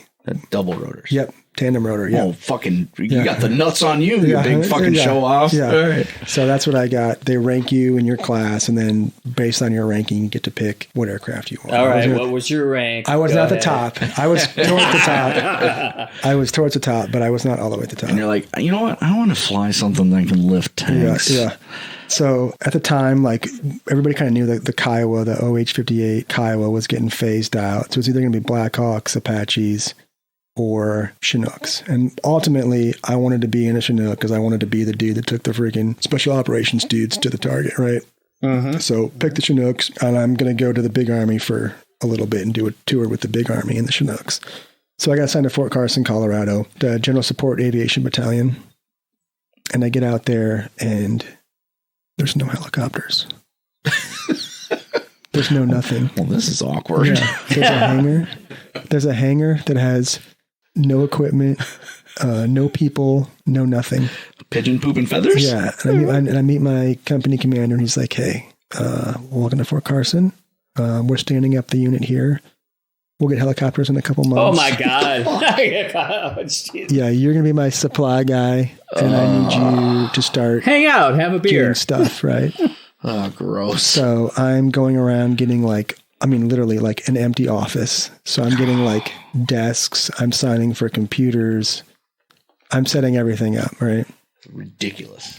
Eventually we get some helicopters and we start flying. So learning to fly, I think I can't ask for a better place to learn to fly out there in Fort Carson, being in the mountains. It's unbelievable. We have a homeland base with no helicopters. Yes. Okay. Yeah. But it was getting stood up, right? So brand new aviation unit. Great place though, Fort Carson, like training in the mountains, a whole new respect for flying in that environment because it is absolutely terrifying. The shit that you can get into flying in the mountains, like where you are just like, dear God, let us make it home. Updrafts, downdrafts, wind shears, just the terrain in general. It is it's big boy shit. So I did that for about a year and a half. And I had a good friend of mine that he had just come out. We got to hang out. He was working out in Yuma, Arizona at the military free fall school down there. And he just came out. We got to hang out for a couple of days. He was in Fort Carson doing some training with some guys. And he had gone out to California for Christmas, where him and his wife and their family were from. I mean, he did a skydiving event with them, and he had a parachute malfunction shortly before he landed, and he ended up burning in from about 150 feet. And his wife called me and they were like in the ambulance, going to the hospital, and he ended up passing away. So all his family was out there watching, from his wife and kids freaking burned in and died. And that was pretty much, I think, one of the lowest points in my life. That dude, I mean, when we were in a Ranger regiment together, like always side by side, he was like the epitome of like what a Ranger non-commissioned officer was. Like smart dude, PT stud, always had my back, just could not have asked, and just a better friend, right? Like we'd go hunting and fishing together, always getting in stuff together. And that was like, I was in shock for like, even after the funeral, just like for months. And it's the first time that I finally felt like maybe I wasn't invincible, right? Like bad shit happens. What year are we talking here? This is the end of 2013. Okay. So what do you do? Like, what do you do to cope? How do you? I think what, I don't know. It was hard. Like I was just for so long. I mean, I would grab my phone to like send him a text or give him a fucking call or something. I had a voicemail that he left me, and I would freaking listen to that. It was super hard. And I know, like, I try not to be like self-destructive, and I try to like occupy myself, and I'm like kept on thinking I got to find something else to like, like what would he want me to do? Right. And I just, for some reason, I kept on hearing like, get back in the fight, like quit feeling sorry for yourself, get back in the fight. And so I decided that I was ready to move on and do something a little more challenging. And the Special Operations Aviation Regiment was the unit that, for the most part, when I was a Ranger, that would fly us around, right? So black helicopters, the black Chinooks and Blackhawks with the refuel probes on them. They did all the cool missions and stuff. And all the ones my dad's afraid of. Yeah. Oh, God. Yeah, the ones that all the anti-government people are afraid of. So I decided, I'm like, okay, like, I'm going to do this. Like, this is how I get back in the fight. And this is like how I honor my friend. It's like, I get back in the fight. I know he would tell me to do. Can I ask just real quick? What was your wife's voice in your ear? I think, I really didn't get much pushback from it. I think it is a better, I think it's a different lifestyle, but it's an overall better lifestyle, I think, in the SOF community. It's big boy rules, right? Like play hard, play hard, work hard, play hard. And it's a different. So she was generally supportive, understanding. Yeah. It's a different type of people. And I'm not like disparaging anybody like in the big army, but it's a different type of people, right? Different community. So she was supportive of it. So I put an application to come assess with them, and they said, hey, we want to come take a look. So they brought me out for a week, and I went through their assessment program, and it was very, very humbling, right? And I'd only been flying for less than 2 years. I didn't have a ton of experience flying, but I understood the mission. I think being a former SOF guy and a former Ranger, their feeling was, well, we can teach you to fly. We can teach you that aspect of it. But you've got the mentality and the SOF. Special Operations Forces. Right, okay. I was like, I was hearing it as soft, and I was like, that doesn't sound right to me. Not flaccid. No, not soft. All right. Okay. Gotcha. Good. And so I think, like you have the mentality, you have the experience. So was the eye on going back to Afghanistan? I think not necessarily, just because they do so much, and they do so much that you don't even know about. Like, I bet. Yeah. And they do stuff that I didn't even know about. So I think it was just the opportunity to get back in the fight, wherever it would be at this point. I think Afghanistan was still being actionably in service. Yeah. Okay. Yeah. So that was my big thing. Just doing stuff that like made a difference, right? Put things into perspective for people. At what points in your military career were you allowed to have a beard? When I was in the Ranger Regiment, there was a period where I was a member of the reconnaissance platoon that I was able to grow a beard. You wouldn't think that people would realize what that meant. Yeah.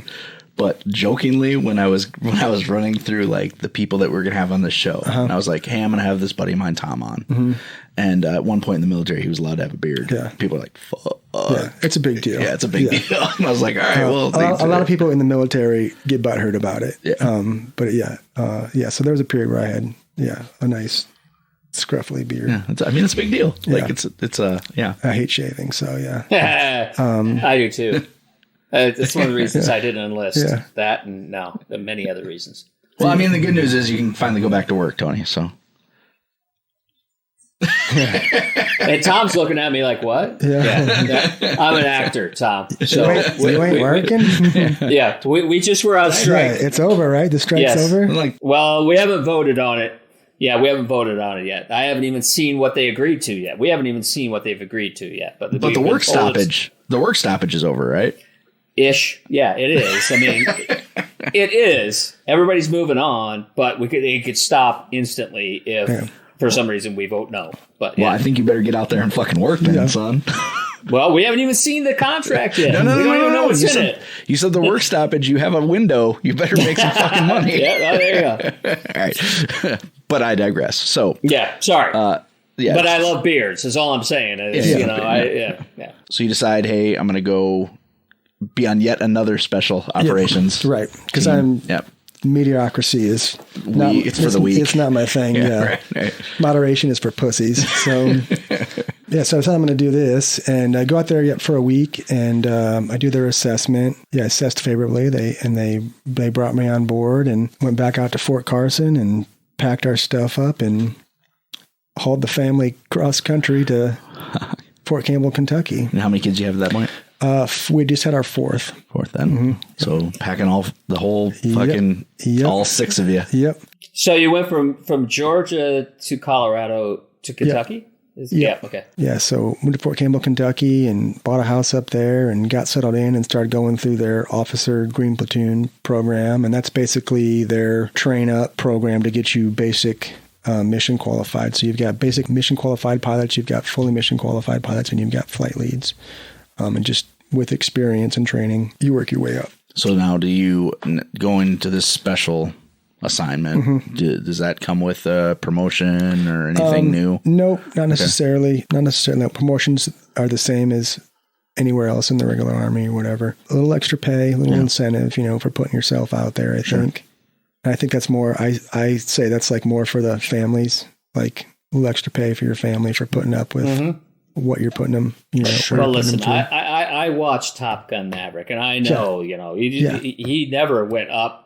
Yeah. I'm just kidding. Don't even bring up that movie in my house, because I'm not kidding you. Jenny has watched that movie no less than 3,412 times. But he never got a promotion, is what I'm telling you. Still a captain. Should be an admiral. Jennifer Connelly. Yeah, right? How does she do that? Money? I don't know. I mean, like, do you think she's a lizard person too? Like, well, I think. Or do you think she's a real? You mean because she doesn't age? Also, yeah. I mean, she's younger than him, though, right? Yeah, I think so, right? Yeah, I mean, I think Jennifer Connelly. She and Rob Lowe have been hanging out, and it's not just Atkins, right? Yeah, I mean, on a complete aside, how does Patrick Dempsey win Sexiest Man of the Year when he hasn't done anything in 20? Yeah. You're asking me? I think it should have been me, but is it because of the strike? Yeah, because of the strike. Yeah, nobody else is doing anything either, so why not? I better watch my fucking mouth, because we might get to a point where we might be able to hey, remember what you said? Hey, Patrick Dempsey, would you mind coming on those who do? I'd like talk to you about being Sexiest Man of the Year.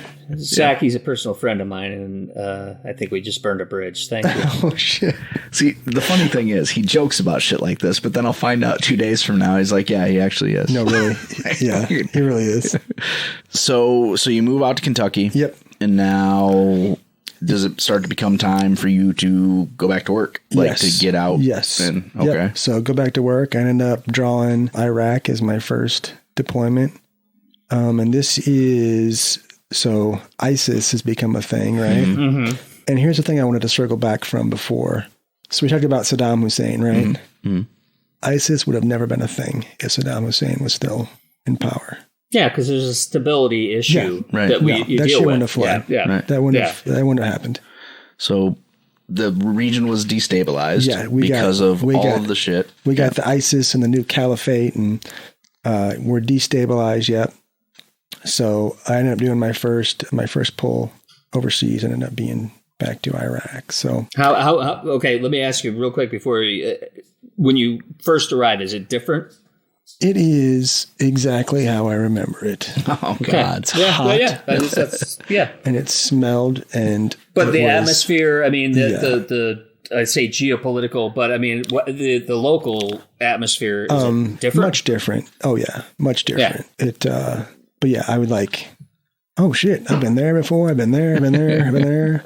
And it's cool, like seeing it from the air this time too, because like holding a perspective, and then like all where these like big battles were in Iraq, and you fly over them, and you're like, "Fuck, that was it! Like that was right there!" Like, it looks different now. Doesn't look that big. Yeah, doesn't look that. Yeah, you fly. Doesn't look that explodey. Yeah, you fly over all these places where there was, you're part of these big battles, or even just little stuff, and yeah, it's cool to see it from a different perspective. So you do that for how long? I think I ended up staying there. I was almost 8 years. And you would stay over there for? We did anywhere between like 30 and 90 days. And then you'd come home? And stay home for how long? Whatever, Until they needed you? We did a lot more training inside the States too. So we would go out to the East Coast, out to the West Coast. We go down south. We'll train with other units all over the country. So when you're back at home station, you're really not always, at the house every night. There's lots going on. People are coming to you to train with you. You're going to different places to train with other people. So would it be fair to say that there was a lot of instances where it was like, Tom, we need you for something? There's a few times. Yeah. Yeah. So that was kind of the way that job worked. Yep. It wasn't so much like, all right, you're going to have 4 months at home and then we're going to cycle you out with somebody else. The calendar was constantly changing. How did that affect your own life? I think right towards the end, there was a time where I got asked to go help somebody on a project. What do we call them? A project? Project. Yeah. No, that softens it a little bit.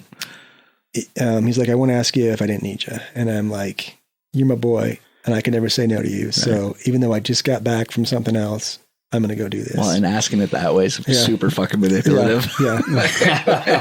Fuck. And so I was like, yeah. And I just, without even asking the wife, I'm like, okay, they need me. I got to go do this. How'd that go? It did not go well. Yeah. And she's like, I'm not going to be here when you get back. And I'm like, okay. And she's like, I don't want a divorce. She's like, but I can't do this alone. I need help. I'm going home. And we'll just figure it out when you get back. Okay. And I'm like, I understand. I'm like, I got it. But I'm like, I got to go do this. Right. So we left it at that. She's like, good luck. So she's back in Iowa at that point. Yeah. Well, she was going to go back to Iowa. She go back to Iowa. And, I real quick, I have to ask. Yep. So you said you go back for training. Are you training for specific missions? Just specific tasks, tasks that need to stay current on.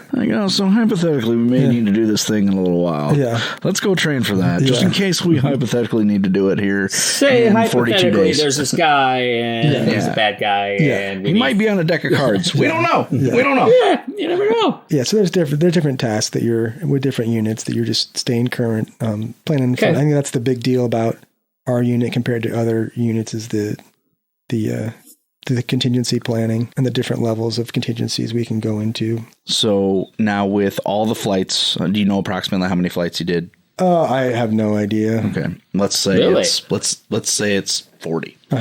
Maybe it's higher, maybe it's lower. Of those quote unquote 40, everybody came back. Yes. That is very rare. Fantastic. Well, it's fantastic. I have never been on, I take that back. I have been on one mission in my life where an American was killed, and it was not due to enemy. Woof. Yeah. That was a tough one. Yeah. Yeah.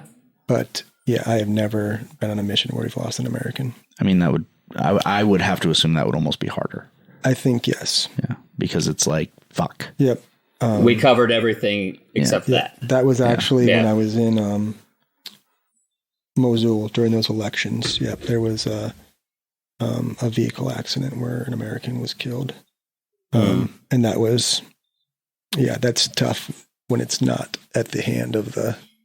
But being a vehicle accident a little better than at being a friendly fire deal, at least, because that's where I thought you were going with it. It was thankfully not that. Yeah, it was definitely shit, but thank God it wasn't something like that. Yeah, but I mean, easily something that could have happened at freaking Washington and Mitchell. Yep, 100%. And then I think that's what I kind of cushioned it. With my wife too, I'm like, I could get by a car walking across the street to get the mail. Like when it's your time, it's your time. And honestly, far more likely than a helicopter crash or whatever. Yep. So it, I think never lost anybody. No Americans. That's amazing. Yeah. I mean, really, if you think about it, something to be grateful for. Yeah. Yeah. 100%. So you get done. Your wife comes back to Iowa. So back to that, right? So she's like, I'm not going to be here when you get back. And I'm like, understandable. Like, we'll work it out. Like when I get home, but I got to go do this. And, I had told one of my good buddies that I talked to, and I'm like, hey dude, here's the deal. I'm like, just had this conversation with my wife. I'm like, this is what's happening, right now. He's like, that's bullshit, dude. Like, you do not need to be going and doing this. I'm like, it's done. It's not, not a big deal. We'll go handle this.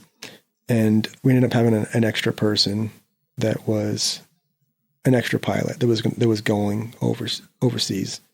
And, he's like, dude, I got this. He's like, stay home, take care of he's like, you're not going to be worth anything anyways with dealing with this. Mm-hmm.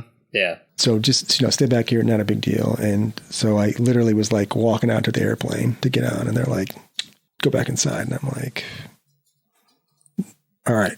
Orders are stupid. Yeah. I'm like, this is bullshit, but I'll do it. So call my wife. I'm like, hey, here's the deal. I'm coming home tonight. Like, it was all my idea. Yeah. God. Yeah. No. I told them that I wasn't gonna. Yeah. Like, so you're more important to me. Than anything. Yeah. So, I was gonna go do it. Yeah. And how do you feel about that now? 10 years later. I think the one thing that I tried to impress on everybody that I've dealt with, who's starting a military career in the middle, like towards the end, I'm like I said before, like the machine will go on, right? And the last time you drive out the gate, you're taking your family. Like that's all you've got, right? That's is your family. And some people have learned that lesson the hard way.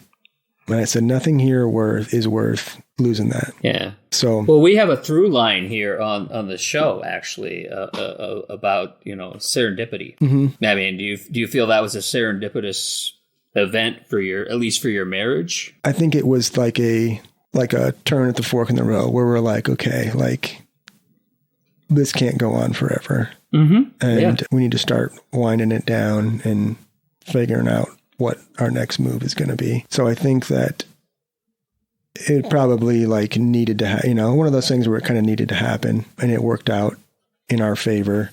And I think that kind of after that was the point where we're like, okay, like let's start thinking seriously about this is not sustainable.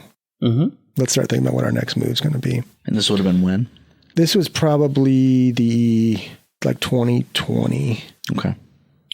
So we decided like, hey, let's get to a good stopping point, like an exit strategy, right? Kind of, yeah. So I figured what we're going to do, and my daughter was getting ready to graduate high school, and the next one would have been getting ready to start high school, and I'm like, okay, that's the time. We'll let her graduate high school down here, so she's not starting my new school during her junior year, and that way the new one she'll be starting in a new high school and not starting in the middle of another one. So that's kind of our plan. It gives like 24 months. And it just happened to work out at your 22 years. Yep. Wow. So, shit. Yep. So for the military, you're retirement eligible at 20 years. Sure. So it worked out good. we were trying to decide if we were going to stay local, if we wanted to move back home. And I think the biggest thing that we missed about being so far away for so long was having family around and like having help and stuff. So it seemed like a no-brainer. Absolutely. We're going to go home. So started looking for houses during the pandemic. Yep. Started looking at right. schools. So you and made stuff. that choice at the right time. Yep. Started looking at houses and schools and stuff, and finding a house that we really wanted was tough. So we ended up just buying land and building a house. Yeah, you fix that fucking wagon, didn't you? Yeah. We're like, you know what? It's just money. We'll get more someday. We did really good selling our house in Kentucky, and we had people up here that were helping us with. Oh, you were buying houses? Okay, I'm because I've got other military friends that were just on base. Yeah. Oh, yeah. No. Yeah. So we never lived on post. We always lived off post. And I think kind of that too, just getting away, like being away, not always feeling like you're at work-life balance, separation. Yeah. It's very important. Yeah. Yep. So yeah, we had a plan. It's hard. Still got friends that are still getting after it. But I think just realizing that you can't do it forever, and it comes to an end. There's a point where it's like, when you see that now that the international scene is different now than when you got in, even when you got out. When you're looking at that, are you looking at like there isn't that goal anymore? I think that internationally, in the way that things are now politically, I think with Afghanistan ending. They don't want us in Iraq anymore. And like it was a good kind of like ending point, right? Sure. And we hadn't started talking about going anywhere new yet. And I was like, I don't have an enemy to start a new country. You know what I mean? Like, right. I don't have an enemy to start a new war somewhere. So I think it all kind of just worked out good, that it was just a natural ending point. So yeah. So you get back, decide to come back home, build a house. Yep. What's the transition like? Like, how does getting back to civilian life, like how does that happen? How do you deal with that? I think the thing that people who fall on their faces with the transition, I think they lose purpose. I think finding their purpose. And I think they've always been told kind of like what their job is, what their purpose is. And I think for some people, that's like the hard part for them. And that's why they have a difficult time. But I think for me, just like my main purpose was getting, back with my family, like getting in a routine with my family, doing like the things that I guess like normal families do.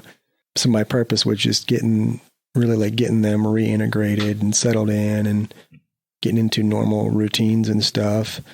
And then I think for me, and I don't know, it never really was scary, like getting out and finding something to do. I kind of had a couple ideas. I was looking at commercial airlines. Because you can also fly fixed wing, right? I started working on my fixed wing stuff on my own. Yep. So I started looking into doing that, and then huge airport over in Cedar Rapids. So yeah. All four gates. Yeah, huge. I think that I would start reading about that and talking to people, and having to go fly into an airport, stay overnight, fly someplace, back. Starts to feel very similar. It's like, damn, it's like, well, I'm not sleeping in my freaking bed anymore. Yeah. I'm like, so what's my goal? Like, okay, I want to be in my bed every night. Yeah. How am I differentiating? Right. Yeah. Right. Yeah. So I'm sick of not staying in my house. I'm sick of not sleeping with my wife. I'm like, I want something where I'm going to be home every night. And for a long time, I've always thought about like law enforcement as a career. Oh, okay. Even after, my first 4 years in the Army, I came back and I talked to the sheriff here, and that's when like 100 dudes were trying out for one spot. Right. And so I thought about that, and I was still having fun, so I was like, and I'm just going to keep on doing what I'm doing. And then for some reason, like that always just kept on coming back to me, that law enforcement would be something that I'd be interested in doing. And I think it's really like with my aviation career, problem solving, like really that's all that is. If you get down to it, the aviation piece, it's all like complex problem solving. And I think that's what law enforcement is too, right? It's problem solving. Sure. I can see that. For the most part. So I thought like, man, that would be something that I would be interested in, the high up-tempo, stressful environment, and I'm used to that. And I think a lot of the problems that police officers have issues with is this dealing with stress, making bad decisions when they're stressed out. Sure. And that puts police in a bad light, I think. And that's a lot of the stuff that I think we're seeing lately. And I've always kind of been of the mindset, like, if you can do something, like, you should do something, right? Mm-hmm. So I thought, like, okay, they need good people in this profession. They need good people in this area, in this profession. And so I decided, for the right reason. Yeah. So that I wanted to pursue a career in law enforcement. So did you jump right into that when you got back, or what'd you do? Yep. So I actually, before I retired, before I even came back, about a year out, I started looking, trying to figure out where I wanted to work. And I knew generally the area that we wanted to work in. I started looking at who had openings and kind of talking to people about what they thought about who they worked for and what the job would all entail and stuff. And I decided on the sheriff's office in the local county that we were going to be close to. It wasn't the county that we lived in, but it was the one that's close to it. And I started going through the application process, and it was not quick. It was, I drove up here on a weekend and did a PT test and a written test. Like from Kentucky? Yeah. Oh, no shit. Yeah. Oh, wow. So I drove up here on a weekend. Yeah. I don't know, the night before the PT test, we had already bought our property up here, and I was unloading something out of my truck into our pole building, and I did something, and I jacked my back up. Oh, fuck. I know. And I was like, because you're old. Yeah. No, I'm just Jesus. So I go to do the PT test the next day, and I wake up, and I'm like, I'm gonna feel fine when I wake up. It'll be okay. Well, the next morning, it was not okay. I was freaking never been there before. Yeah, I don't know what's talking about. Hurting. It was bad. I couldn't even hardly stand up straight. So I took 18 Vicodin. Yeah. So I'm like, I'm going to get there early. I'm going to walk around and I'm going to try to, like, whatever it is. And yeah, something in my lower back, into my butt. It was like, it always goes back to your butt. My butt. Maybe that's why they look at your butthole so much. Did you go to the guy in Des Moines and have him look at it? Bro, it's up in my butthole. Why's my butt hurt? But it was locked up. And I tried doing like a couple sit-ups at home before I went to the high school where they're having the fitness test. I did like 3 sit-ups and I was like, I wanted to cry. It hurt so bad. Oh no. And I'm like, okay. And this is a guy who used to fucking wash dishes at Peppers. I know, right? Fuck. And I'm like, the fitness standards, I will admit, they're not hard, right? But do they suck? Yeah. You suck if you can't meet these standards. That's what sucks. Yeah. If you suck if you can't meet these standards. And I'm like, okay. And you're going up against like 19-year-olds, right? I think it was a little bit of everything. And it was there were some dudes that looked like they were in good shape, and there were some dudes that were like, what the fuck are you doing here? It's a hope and a prayer. Yeah. Hope and a prayer. And I'm like, I'm just gonna bang out a few sit-ups, bang out a few push-ups, and then go run a mile and a half. I'm like, I got this. So did my push-ups, no problem. And I was sweating these sit-ups because they were hurting, and I managed to bang out what I needed to do, no issues, and then did the run, and it was uncomfortable. Like it hurt. You felt it. Yeah. I definitely felt it, but I got it done, and then went inside and I had gotten like the study guide to practice for the post test or whatever. I don't know that. Yeah, the police officer. What is it? Post? I don't freaking know. It's whatever. like just a public service test. Yeah, it's like a civil service test, right? So it's like reading, writing, and arithmetic. Yeah, I think it's the same test like you take to be like a postman or like a garbage collector. Yeah. So, well, let me ask you this. I mean, sir. you're fairly new into law enforcement, right? I mean, comparatively. Mm-hmm. Do you feel like you're affecting the culture of the division you're in, or vice versa? Or, I mean, obviously you're bringing in something that not many people in that department have seen. How is that reflecting on you and on them? I think that I would like to think that I have a positive impact on the people around me at work. Yeah. I know that there was dudes that they were not in the greatest of a physical condition that I convinced to come work out with me. So like stuff like that. Even something like that. Yeah. I mean, we're not talking geopolitical anything. Yeah, it's like this is what I did for 20 years to be prepared for the ultimate thing. Yep. And we're here now. Yeah. Yep. So I think just being older and a little bit more mature, it definitely, I think, had an impact on the people around me, or has an impact with the people around me. I think life experience, there's like just things that you can't teach people, right? In any academy or whatever. It's like, I've lived a pretty full and interesting life already. So that's things you can't teach people. So just experiences and stuff. And I do make people, you're doing the bare minimum, I'm going to call you out, right? Fantastic. Yeah. And I have no problem with that. This is what you can expect of me, and I expect the same thing out of you. So I would like to think that I have improved the culture in the places that I've worked. So you obviously get hired. Yep. I have to assume you passed the test, and otherwise you wouldn't be telling the story. Yep. You're like, well, I bag groceries. That's what I do now. Yeah.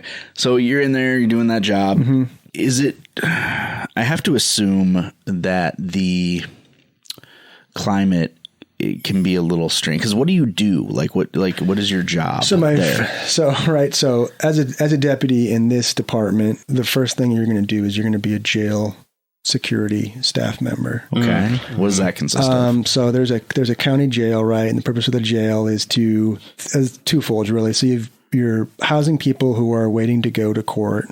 Okay. And you've got people they've been to court, they're serving time as a penalty. Okay. And then you also have people who have gone to court and they're getting ready to go to prison.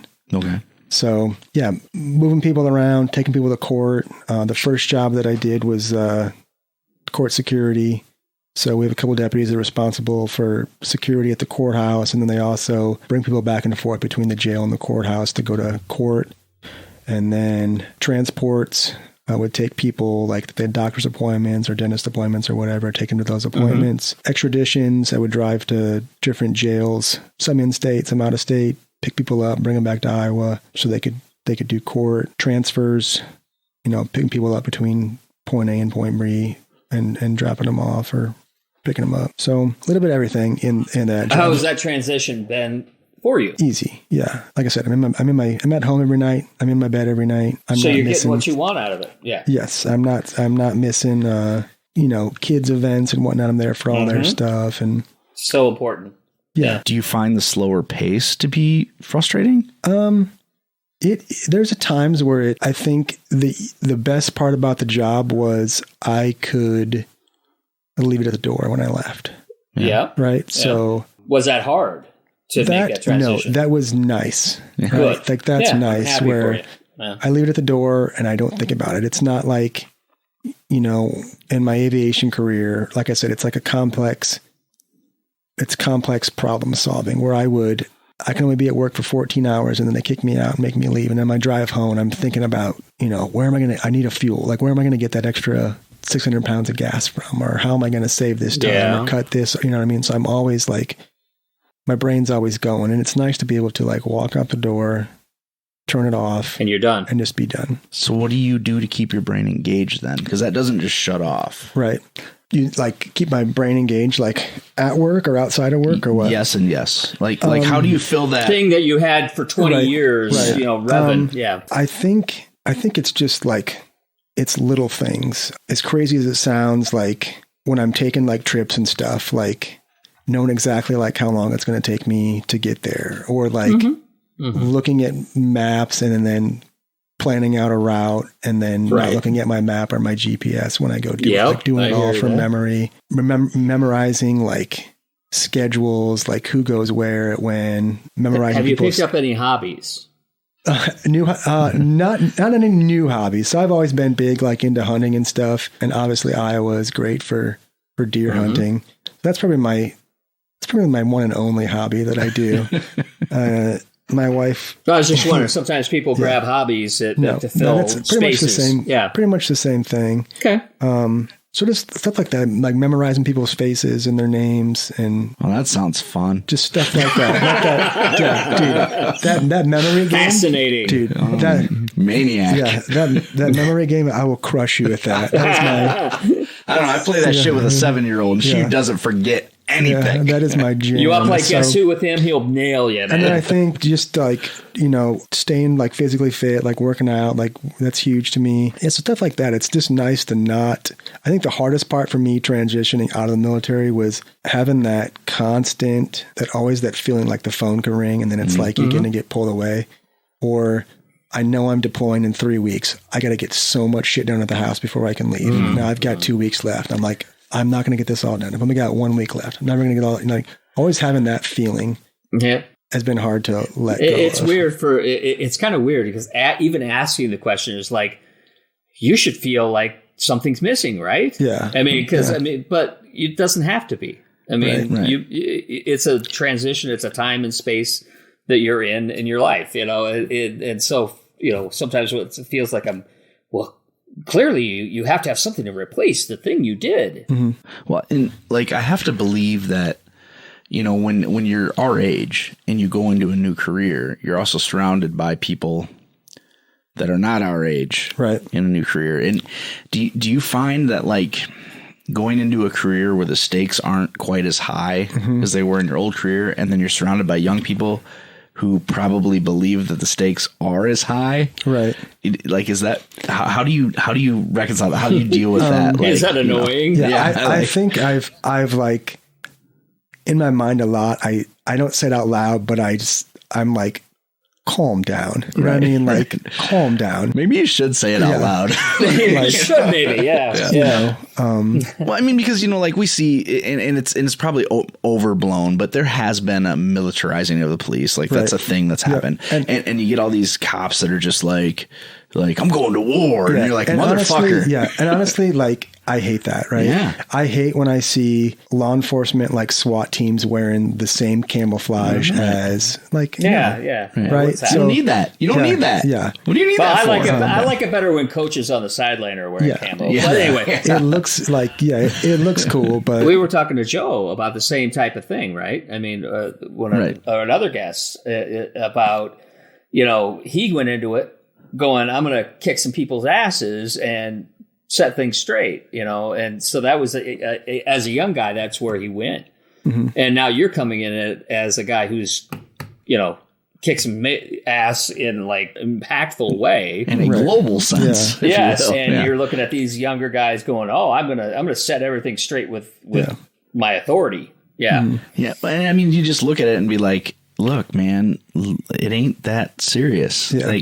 Like these are your fucking. I follow this guy on Twitter. He's a cop, and I don't know how I stumbled across him, but like he has a saying where he talks about how like we're not at war. These are our neighbors. Like you don't go to war against your neighbors. Right. That's not our job. That's not. And you're like. And I've been around. I know a lot of different types of people. Like, I've interacted with artists and police officers and military and like all these different people through all the multitude of careers that I've had. Right. And this guy in Des Moines who looked at his butthole. Yeah. I mean, that wasn't in Des Moines, and I paid extra for that. Yeah. But like it was, you hear people and the way that they talk about things, and you're like, dude. Like, settle the fuck down, man. Yeah. Like that is not like it is not that. And you hear cops talking about things like it was like fucking World War III, and you hear fry cooks doing the same fucking thing, and you're like, guys, like get some fucking perspective. I think with the younger generation too, I think just communication skills in general, because nobody like talks to anybody anymore, right? Right. We don't talk on the phone anymore. We don't talk to face. We use apps to communicate. Some dumb motherfuckers have podcasts where they just scream out into the void. I resemble that remark. We say things to people on social media that we would never say to their faces. Get your ass whipped, right? Yeah. And then you see people that, I've noticed younger people that I work with, that the way they communicate with other people, it's like, I mean, makes the hair in the back of my neck stand up. Like, dude, do you know who you are? Yeah. Like, it ain't who's coming out of your mouth right now. Yeah. Like, I mean, you see that everywhere. But we have to admit there's some enabling of that at some level. Also, even if we're talking professionally, sometimes there's an enabling of that. But oh, sure. I also, some of the people that you were working with, they went through the 2000s, but only as an observer. Right. And so, it's for them, it's not even visceral. It's there's no experiential background to where they're coming from on that worldview of fixing things. Right. Yeah. Yeah, I mean, and I think that's a big problem with our society is everyone's an observer right now, but yet they think they know how everything works. Yeah, everybody's like, everybody's an expert, but most people don't know anything. Yeah. Yeah. Everybody's with the whole Israel and Hamas thing right now. Everybody is an expert on. Mm-hmm. Yeah, it's like, hey, bad news for everybody. That is an area that's been at war for 2,000 years. Yeah. It's a fucking mess. Yeah. We're not going to fix it with a conversation on fucking on The View. Yeah, your quick hot take on a meme. It's not going to fix it. Right. Yeah, right. If you could leave anyone with like a snapshot of what you think would summarize who you are and what you've done, what would that be? Gosh, that's a really good question. Yeah. It's a deep dive, yeah. You should have told me that a couple of days ago, so I just start thinking about it. But see, that dilutes the question then, yeah. What means the most to you? I think more than anything, just knowing people know that they can count on me, right? I think that's like the greatest. No, that's awesome. That's like the greatest compliment that you can give somebody. Like, yeah, I agree. I have this really crappy thing we're going to go do. Yeah. And I know you'll do it. Yeah. And I know you'll do it really good. So I want you to do it with me. Like, I think to me, that's like, that's like the greatest compliment. You know what I mean? That's so perfect because that could be like flying a fucking dirtball terrible mission or going to a choir concert that your kids are putting on with your wife. Like it encompasses everything. Like it really does, man. That's good. Yeah. That's really like are you self-aware. Sure you don't want to go back and do the U of I thing? Because that's the same deal. I mean, bros for life. Well, I told when we were looking for jobs after I was a ranger school instructor, I was looking at ROTC jobs and University of Iowa was available. And my wife was like, nope. I mean, to be fair, you'd want to kill yourself. Like it would be fucking terrible. I do not envy being a recruiting guy or a ROTC guy. Yeah, and especially ROTC because look, if you're gonna go in the fucking military, you go in the military. Yeah. If you're not, but want to pretend like you did, you go ROTC. Yeah. Like, especially if you're at U of I. Right. If you're a fucking adult. Dude, you're here to party, okay? But if you're an adult, why the fuck do you go in the ROTC? At the very least, join the fucking reserves. If you're at Iowa State and you do ROTC, you're an aerospace guy. So, yeah, but you can do like the fucking Air Force reserves. You can do a lot of things. Right. You can do things where you're actually doing a thing and not just standing by a fucking flagpole alternating. You get every your week. Engineering degree. That's what you get. Yeah, that and a fucking funny jumpsuit. Like here's your navy blue clothes that you wear to everything. Like that would have been misery for you. You would if there's any part of you that thinks calm the fuck down with the people you're dealing with now. You could be there. Yeah. That would put things into real perspective. All right. So look, man, we don't want to keep you any longer. This has been fascinating, and 100%. I mean, it's Veterans Day. I mean, we'll obviously, thank you for your service, but thank you for telling us what that service means, right? And what it was. I mean, because that it's something that's thrown around, and for me, it sometimes is like, thank you for your service, but I don't know what that service was. Right. So, and I saw like a Facebook article, and it said like younger generation doesn't know how to react when someone says, "Thank you for your service," and I still like, it can be awkward sometimes, right? And I think that when someone is saying like, thank you for your service, I think it's a nice way of saying, I don't know what you did. Right. I know it sucked. I'm glad that people like you that do it, that I don't have to, you know what I mean? Right. Like, so it's a catch-all. It's a nice way of like saying. It is, but I feel like what you're saying, I mean, we were, like the 80s is a point that we're in now, where we were in between anything that anybody, it was like, okay, we had World War II, we had Vietnam, and then we had the 80s. And then we had, the 90s, 2000s, 2010s, and now we're back. And so when young kids say they don't know what it means, they don't know what the big conflicts were. Right. Yeah, and a lot of times, like, the thank you for your service is spread out to a lot of different types of people. Right. In some cases, there really wasn't any, so like it kind of dilutes the message. So normally, like, honestly, we end the show just simply by saying, thank you for what you do. I don't feel like that's quite accurate. I think the best way for us to end the show today, Tom, is to say thank you for what you've done. Because, like, really, I always used to joke, like, people, like, my grandpa would always say, go join the military. It'll pay for your college. I'm like, I'm a pussy, Grandpa.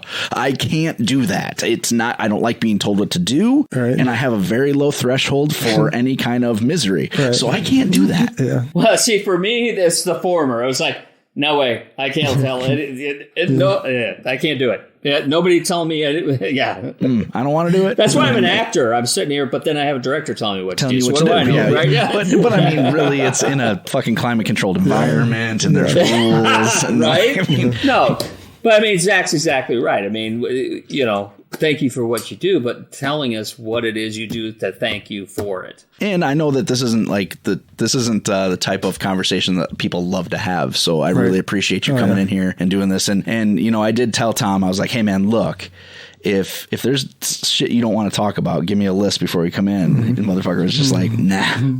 Let's get into it. I want to get into it. It's important to me, and so I really appreciate you being open, honest, and vulnerable, and everything that made this an awesome conversation. Well, I got that list. It said Paw Patrol. I don't know what that means. But I do think that this is a very unique conversation. Like, this is very different from anything we've had so far. Absolutely. And I think that people are really going to enjoy it. So, man, thank you so much for what you've done, and thank you for coming in and talking to us today. Yeah, thank you, Tom. Appreciate it. Thanks for having me, guys.